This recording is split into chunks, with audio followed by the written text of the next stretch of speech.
You'll never be as good as your sister. Those 7 words were my mother's Thanksgiving gift to me, served colder than the untouched cranberry sauce. She said them across a table laden with food I had paid for in a house I was secretly keeping from foreclosure to a daughter who had quietly funneled $500,000 into her perfect family's fantasy. They celebrated my sister's success, but they were living off of mine, and I was done being their silent secret investor. I'm Evelyn and I'm 30 years old. Before I share my story, I'd love to know you are here with me and listening to me. Comment hearing below or tell me where you're from. I love hearing how far my story reached. Sometimes knowing someone is there makes all the difference. Don't forget to subscribe and join me on this journey where the unspoken feelings of the past finally find their voice. Thank you. And now, let me tell you everything. The floor of the New York Stock Exchange is famously chaotic, but it's a monastery compared to the 4th floor of a hedge fund during a market freefall. Red numbers cascaded down my 6 monitors, a waterfall of digital blood. Billions were evaporating. Men in bespoke suits, men who golfed with senators, were shouting into phones, their faces pale with panic. My world, however, was silent. The coup in Ecuador has triggered a sea-level event, and their sovereign debt stated into my headset, my voice a flat line of calm in the hurricane of noise. The conference call connected our offices in New York, London, and Hong Kong. The contagion is spreading to adjacent markets. My projection shows a full-on collapse of the energy sector in the region within 12 hours if we don't liquidate. I recommend we dump all holdings. Now. There was a half-second of silence. Then a dozen voices of senior partners and grizzled traders men twice my age all agreed in unison. An hour later, the panic in the room began to subside. We had gotten out. We were safe. My boss, David Chen, a man whose smile was as rare as a market correction in a bull run, walked over to my terminal. He looked at the sea of numbers, then at me. Excellent analysis, Evelyn. He said the words clipped and precise. You just saved us a fortune.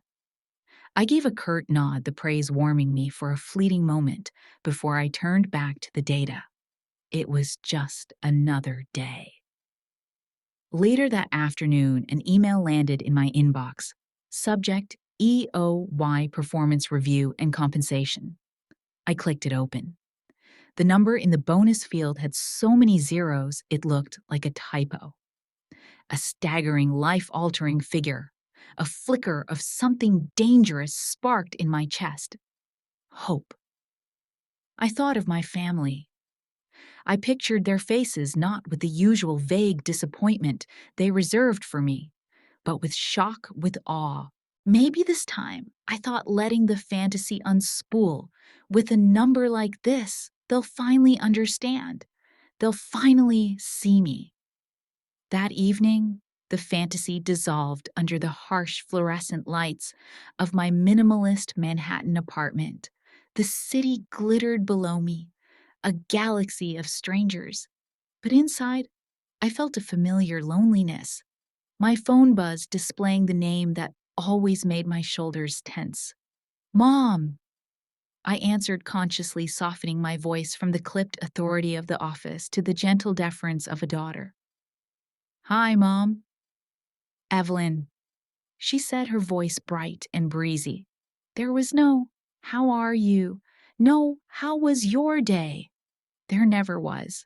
Evelyn, darling, have you sent the monthly support transfer yet? Sarah was just saying.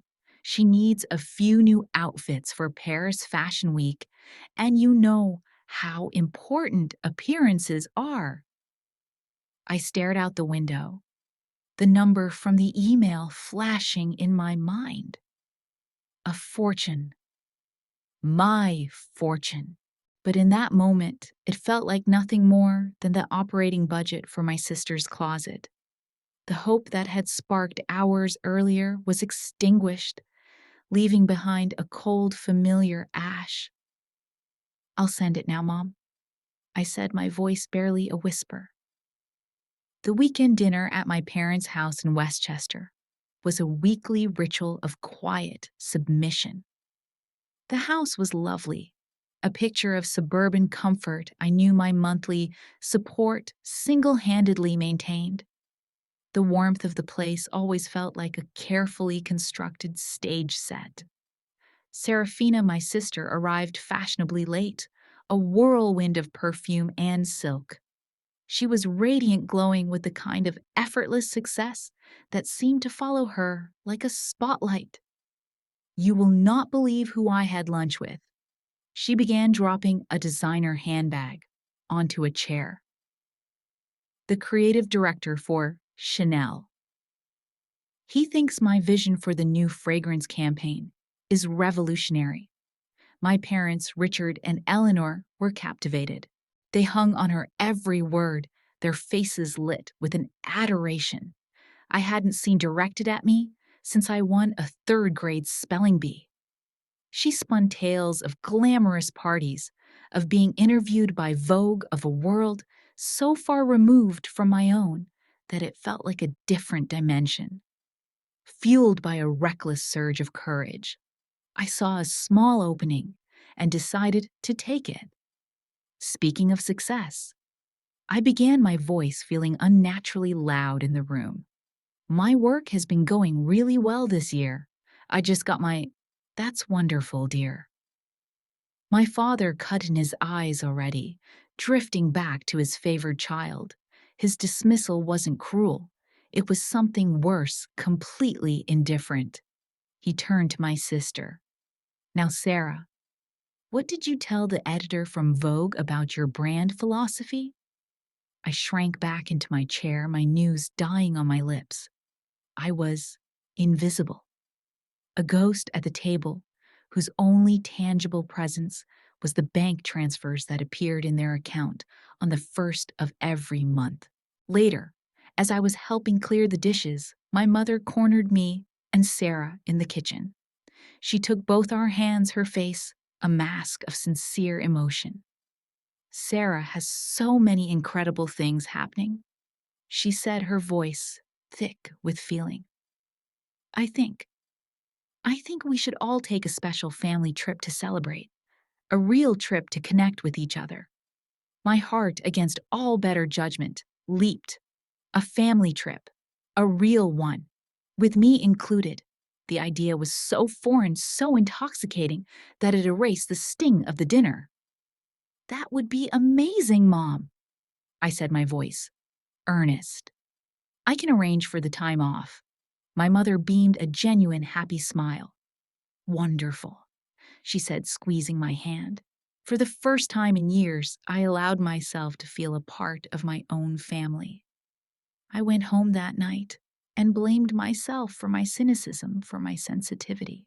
I clung to the promise of that trip, like a castaway, clinging to a piece of driftwood, letting myself dream of a vacation where my voice might finally be heard. 2 weeks later, the dream shattered. I was working late as usual, the only person left on my floor. During a short break, I opened a browser tab, idly searching for villas in Tuscany, imagining the four of us under the Italian sun. It was a foolish, hopeful act. David Chen walked by on his way out, catching a glimpse of my screen. "Planning a getaway? Good for you," he said with a rare smile. "Hey, isn't your sister's name Serafina?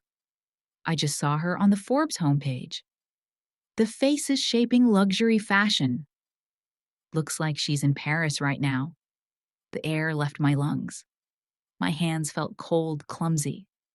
With a sense of dread coiling in my stomach, I typed her name into the Instagram search bar. And there it was.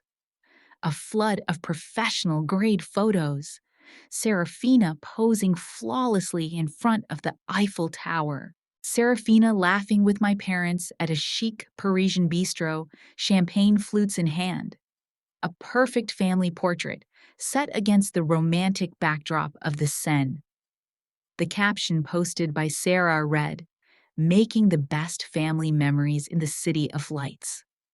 So grateful for the surprise trip to celebrate my new campaign, the special family trip my mother had promised. It was this. It had always been this. They never intended to invite me. My eager agreement, my foolish dreaming, it had all been a farce. Perhaps they needed my blessing to enjoy the trip without guilt, a trip funded by the bonus I never got to tell them about. The hope I had so carefully nurtured didn't just die. It was executed, and I was forced to watch. My fingers trembled as I dialed my mother's number. She answered on the third ring, her voice distant, tinged with the background noise of a bustling street. "Mom," I said, my own voice a stranger to me. "I see you're in Paris." There was a brief pause. "Oh, Evelyn, sweetie?" she said, her tone shifting into one of gentle, condescending sweetness. Yes, it was a last-minute thing for Sarah's work. All business meetings and industry events. You would have been so bored. You told me we were all going on a family trip. I whispered the words, tasting like ash. "And we will, darling." She cooed, her gaslighting so smooth it was an art form. "I meant a different family trip. Something quiet, more your speed. Don't overthink things. We'll see you when we get back." The line went dead. I sat motionless in the vast, empty office, the city lights of Manhattan blurring through the tears I refused to let fall. For the first time, my analytical mind, the one that could predict the collapse of nations and markets, turned its full, cold attention inward. I began to analyze my own family, not as a daughter, but as a hostile entity. I started examining the transactions, the patterns of behavior, the long-term liabilities. The first crack had appeared, and I had a terrifying feeling that it ran all the way to the foundation. The weeks after Paris were filled with a tense, brittle silence. Then one Tuesday afternoon, my mother called. Her voice was an instrument of practiced contrition, hitting every note of remorse perfectly. "Evelyn, my love," she began, the sounds syrupy and warm. "I know your father and I handled the Paris situation badly. We were thoughtless. To make it up to you, you simply must be my guest of honor at Sarah's fragrance launch party. Your family, Evelyn. It's so important for you to be there, supporting your sister." The old me, the one from a month ago, would have melted at the words, "guest of honor." But the new me, the analyst, saw the play. This wasn't an apology. It was a PR move, a way to present a united family front after a private fracture. Still a treacherous, stupid little flicker of hope refused to die. What if she meant it? What if this was the start of a real change? "Okay, Mom," I said. "I'll be there." If I was going to attend, I decided I would do it on their terms. I would play the part.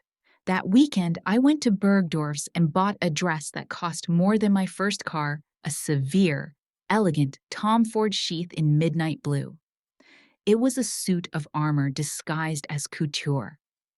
My thinking was a desperate prayer. If I looked like I belonged in their glittering world, maybe, just maybe, they would finally let me in.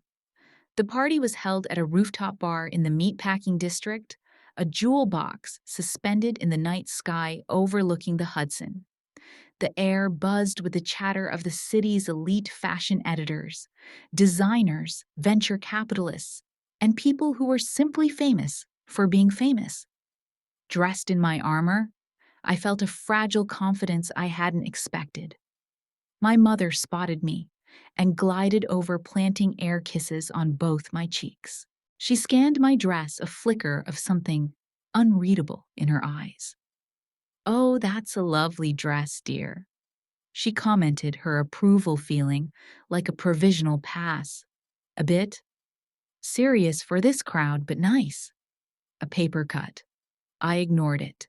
A few minutes later, my father saw me talking to a junior colleague from the office. He strode over, clapping me on the shoulder.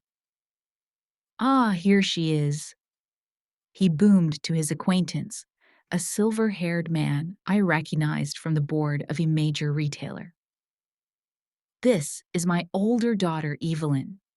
She does something complicated with numbers downtown." He then immediately turned, gesturing to the other side of the room where Sarah was holding court, bathed in the flash of phone cameras. "And that, over there, is my daughter, Serafina, the genius behind all this." He walked away, leaving me in his wake. Something complicated with numbers. That's what he called the career that paid for the roof over his head. The main event was a toast from my parents. They stood on a small, elevated stage, champagne flutes in hand. They spoke of Serafina's innate genius, her unmatched eye for beauty, her courage to build a brand from nothing. It was a flawless performance. Then my mother raised her glass, her gaze sweeping across the adoring crowd passing over me, as if I were a piece of furniture. "We are so blessed," she announced, her voice resonating with emotion. "Some children are born with a fire in them to conquer the world. Others, they find a quieter, more stable path. We're proud of both our daughters, of course." The silence that followed was infinitesimal, but I felt it. A collective, awkward intake of breath from those who knew I was in the room. I had been publicly, elegantly, and devastatingly dismissed. I wasn't the conqueror. I was the quieter path. A euphemism for the boring, the unremarkable, the failure. I stood there a statue in $1,000 dress, and a profound coldness settled deep in my bones. This wasn't carelessness. This wasn't a slip of the tongue. This was a strategic choice. They needed me to be the dark, stable ground against which their diamond Sarah could sparkle all the brighter. And in that moment, the last embers of hope I had for their approval turned to ice. My grief from the Paris trip hardened into something else entirely, a cold, analytical resolve. I had to know the full truth. In the days that followed, I threw myself into my work. The long hours were a refuge. But a memory kept nagging at me, a loose thread I couldn't stop pulling. A few months ago, before the bonus before Paris, my father had called me in a manufactured panic. He spoke of a once-in-a-lifetime real estate investment opportunity, something to secure his and my mother's retirement. He needed a significant capital injection, and he needed it fast. Wanting to prove my worth, wanting to be the responsible daughter, I had transferred $500,000 without asking too many questions. Now, the risk analyst in my brain was screaming. My investigation didn't start with my own bank accounts. It started where I was most comfortable: data. I began to act as if my family was a company I was considering for a hostile takeover. I ran searches through public property records for any transactions in New York City under my parents' or sisters' names. Nothing. I didn't stop. I expanded the search, looking for newly registered LLCs with any connection to their Westchester address. A hit. A single name registered 4 months prior, SP Atelier LLC. My breath caught. I searched for the company's activity. One transaction stood out: the recent purchase of a penthouse in a highly sought-after new development in Soho. SP Serafina. Penthouse. It was too perfect to be a coincidence, but it was still circumstantial. To pierce the corporate veil of an LLC, I needed better tools. I approached David Chen, framing my request carefully. "David," I said, catching him at the end of the day, "I'm doing some personal research into how high net worth individuals leverage shell corporations in the luxury real estate market. Just a side project." He raised an eyebrow, intrigued. "Good initiative. Use the Kroll terminal. It has access to the database we use for deep dive due diligence." He typed in his authorization code. "Money always leaves a trace, Evelyn. You just have to know where to look." It took less than 2 hours. The Kroll system laid it all out like a flow chart of betrayal. I found the wire transfer history for SP Atelier LLC. Then I cross-referenced it with my own accounts and my parents' banking information, which I still had access to from years of managing their finances. The trace was clean, simple, and utterly damning. May 15th, wire transfer from Evelyn Reed to Richard and Eleanor Reed. Amount 500 Kawaner share. Memo Family Legacy Investment. May 17th, wire transfer from Richard and Eleanor Reed to Manhattan Title and Escrow Beneficiary SP Atelier LLC. Amount $500. $1,000. Memo down payment. Soho Penthouse. I didn't cry. I didn't shout. I just stared at the screen, a chilling clarity washing over me. They had taken my bonus, the symbol of my greatest professional achievement, and used it as a down payment on my sister's glamorous new life. They had weaponized my trust, my love, my desire to provide for them, and turned it into a multi-million-dollar real estate deal for her. The family legacy I had invested in wasn't theirs.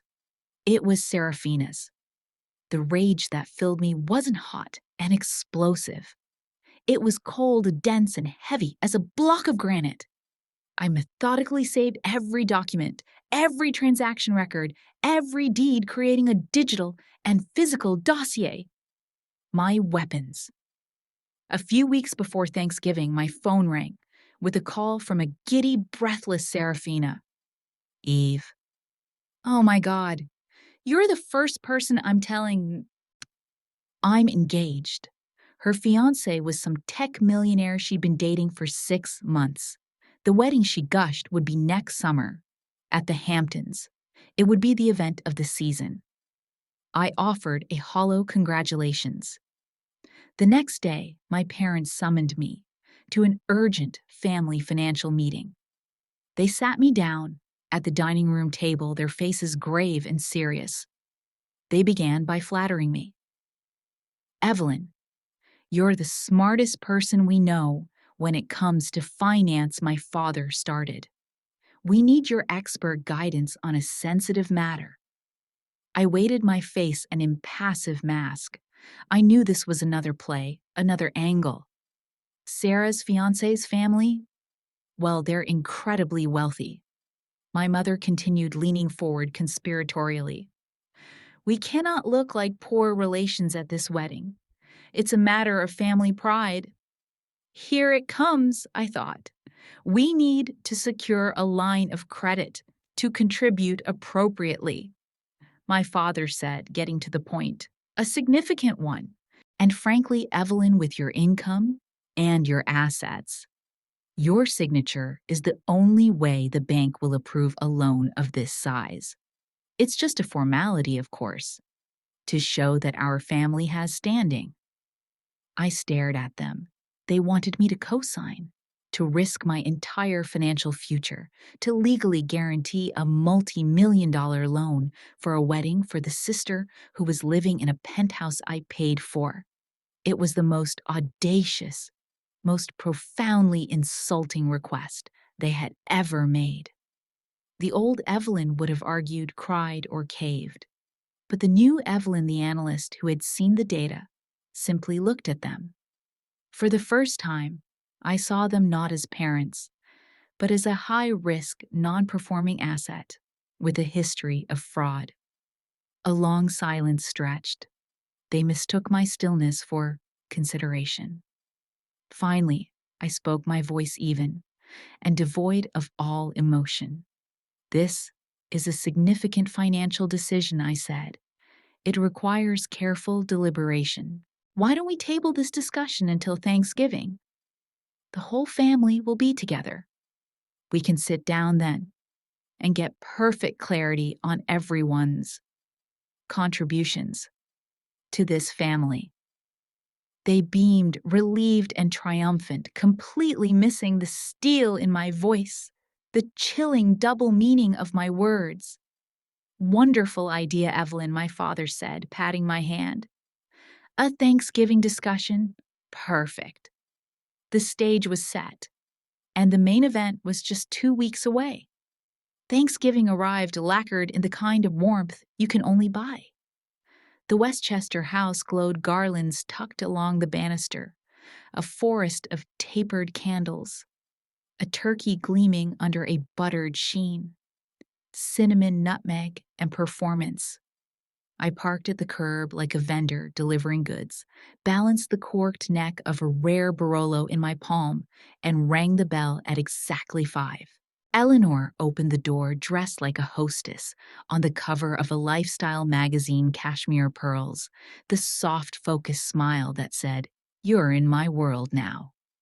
She kissed the air near my cheek and took in my simple black dress and low heels, as if calculating basis points. "You look lovely, darling," she said. Understated. Very you. Richard arrived with a practiced joviality that always felt like he'd rehearsed it in the guest bathroom. "There's my steady rock," he boomed, taking the Barolo and holding it up as if he'd chosen it himself. Always so thoughtful. Serafina appeared a moment later, trailing perfume and light. She wore winter white, the kind that dares gravity and common sense. "Eve," she chirped, like I was the friend Mom had invited to tutor her in algebra. She hugged me, a gentle press with careful angles that wouldn't threaten her hair. "I'm so glad you came." Of course I came. Investors always show up for the board meeting. They mistook my calm for surrender. The new softness in their voices, the way they complimented my dress, asked about the markets with performative curiosity, all of it told me they'd drawn the wrong conclusion from my silence. They thought I was here to sign the papers that would collateralize my future to a wedding hashtag. We moved toward the dining room. The table was a still life linen like fresh snow silver, bright as surgery, a centerpiece of fall branches that might have been foraged by a stylist with an expense account. Place cards marked our seats. At mine, a fountain pen waited. I almost laughed. The pen wasn't for me. It was for the performance of me. During appetizers, the conversation orbiting Syrah's summer at the shore engagement turned predictably tidal. Guest lists, custom tents, a string quartet that understood modernity. I nodded, asked polite questions, let the room breathe around me. Then I began the first incision. "The penthouse view must be spectacular this time of year," I said to Sarah as casually as I could say I audited you. "Those south-facing windows, did the seller give you any grief in negotiations? Title insurance can be layered with corporate entities." A half beat. Sarah's smile didn't flicker. "Oh, we had a great broker," she said, waving her fork. "Smooth as silk." Richard cleared his throat, an audible redirect. "We're very proud of Sarah's real estate savvy." He added, his eyes warning me off the ledge he didn't know he was standing on. I speared a roasted carrot. "And the Hamptons. That scale of event typically demands a strong cash position. Deposits can be brutal." I turned to Eleanor with the bland curiosity of a regulator. "But I suppose when a family has a robust balance sheet, confidence comes easily." Something minute tightened at my mother's mouth, then vanished like a trick of light. "We'll manage," she said, light and airy. "It's all in good hands." Of course it was. Mine, until 2 weeks from now. The soup course arrived. We ate silver clinking against porcelain, the rhythm of affluent peace, and then Richard placed his spoon carefully into the bowl, wiped his mouth with his napkin, and folded it across his lap with ceremonial precision. I recognized the choreography that precedes a pitch. "Evelyn," he began, his voice slipping into the register he used at charity galas. "On a day like today, we reflect on blessings and responsibilities. Family is a portfolio.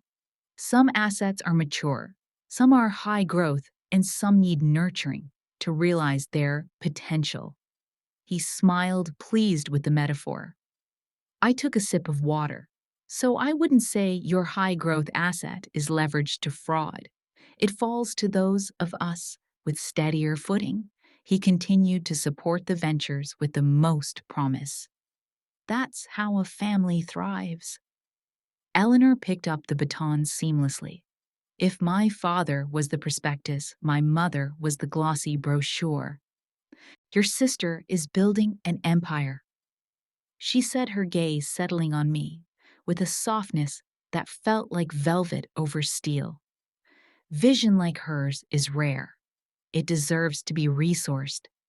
She let the word hang there, resourced, as if I were a line item. She tilted her head, the picture of maternal concern. "Evelyn, darling," she said, and I felt the room tilt toward me. "You're very smart, but you'll never be as good as your sister." The sentence landed like a gavel. The cranberry sauce on the table gleamed untouched and colder than the room had just become. Everyone waited for the version of me. They knew the one who swallowed and nodded and converted humiliation into yet another wire transfer. I folded my napkin across my lap and let the quiet expand. It wasn't empty. It was a fuse. I didn't cry. I didn't flinch. I set my napkin beside my plate with a precision that felt surgical and met my mother's eyes. "You're right," I said, and my voice rang clean. The chandelier crystals seemed to hold their breath. "I'll never be as good as Sarah." Richard's smile began to return, relieved by my apparent acquiescence. Sarah reached for her water, radiant with the mercy of being affirmed. "Because she doesn't have to be," I finished.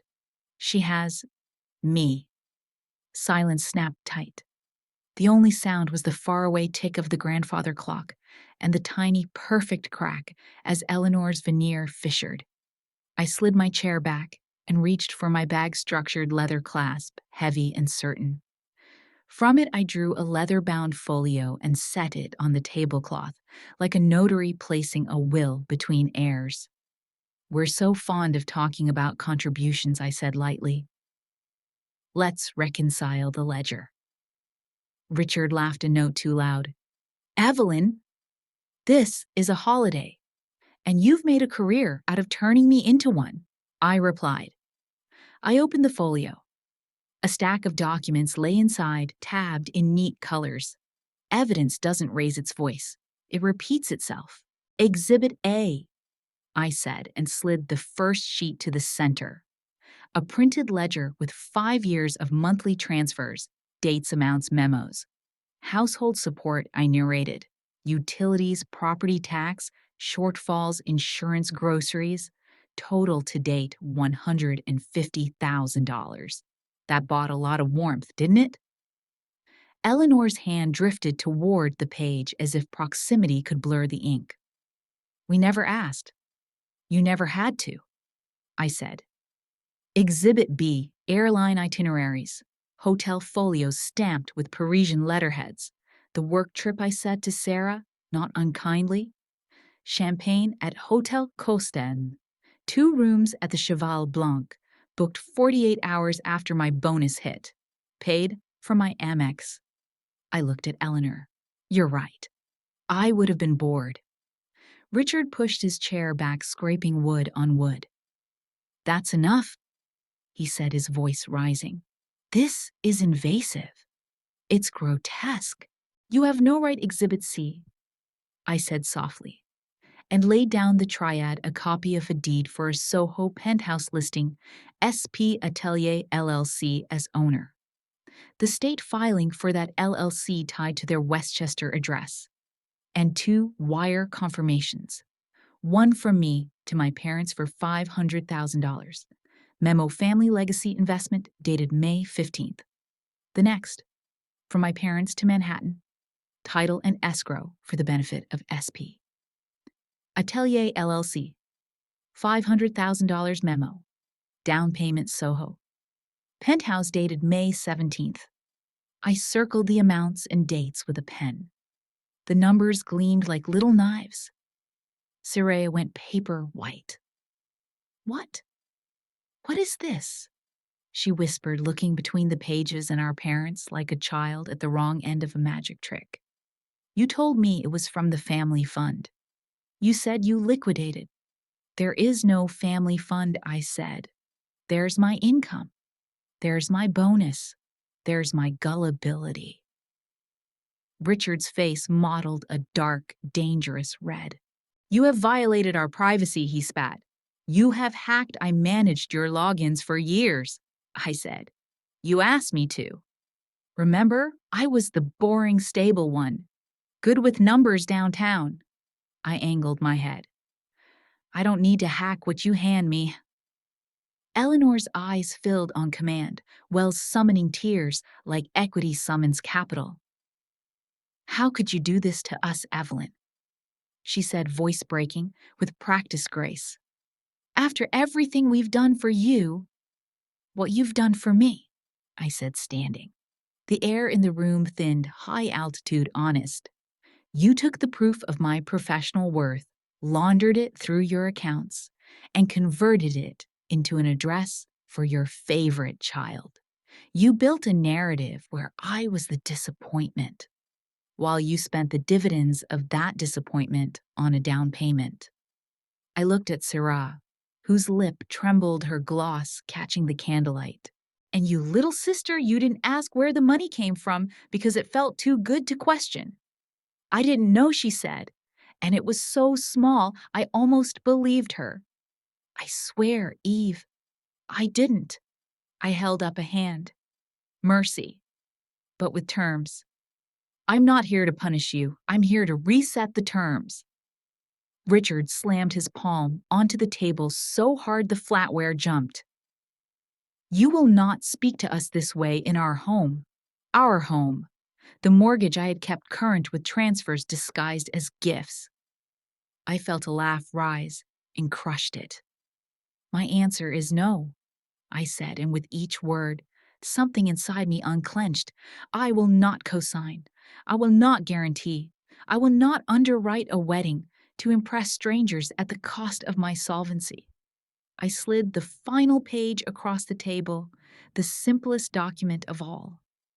A letter addressed to my bank and my accountant, terminating all authorizations, tied to my parents' and sisters' accounts, effective immediately. Copies for each of them sat beneath. The Bank of Evelyn, I said. Meeting each pair of eyes in turn is closed. Permanently.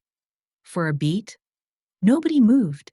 Then the room detonated. Richard shouting about betrayal and ingratitude. Eleanor crying into a linen napkin. Sarah whispering, I didn't know, like a prayer that might calibrate the past. The clock went on ticking. The candles burned down at a fixed rate. Somewhere in the kitchen, the oven fan hummed steadily, the machinery of the house, indifferent to the people inside it. What I felt wasn't triumph. It was clarity. A surgeon feels it, I imagine, when the tumor slides free under the blade. Not joy, just the sudden lightness of something no longer there. I gathered the folio and my bag. Enjoy the meal, I said. It smells wonderful. Where do you think you're going? Richard demanded, as if volume were a subpoena. Forward, I said.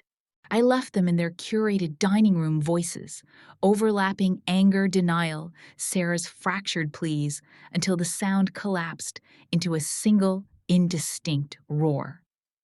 The November air outside was sharp, almost sweet. I walked to my car heels, crunching over frosted leaves, each step lighter than the one before. I slid into the driver's seat and sat for a moment, letting the silence settle. No tears, no tremors. Just silence, the kind that wasn't empty, but full. I scrolled to my contacts and one by one deleted Mom, Dad, and Sarah. Watching the names vanish felt like closing tabs on a virus that had run too long in the background of my life.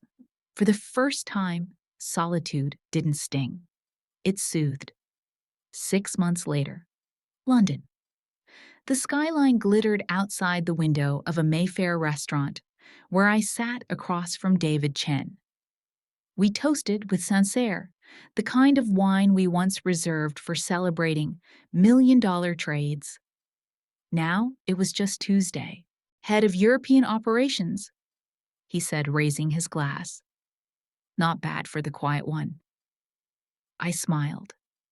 Not demurely, not apologetically, just smiled.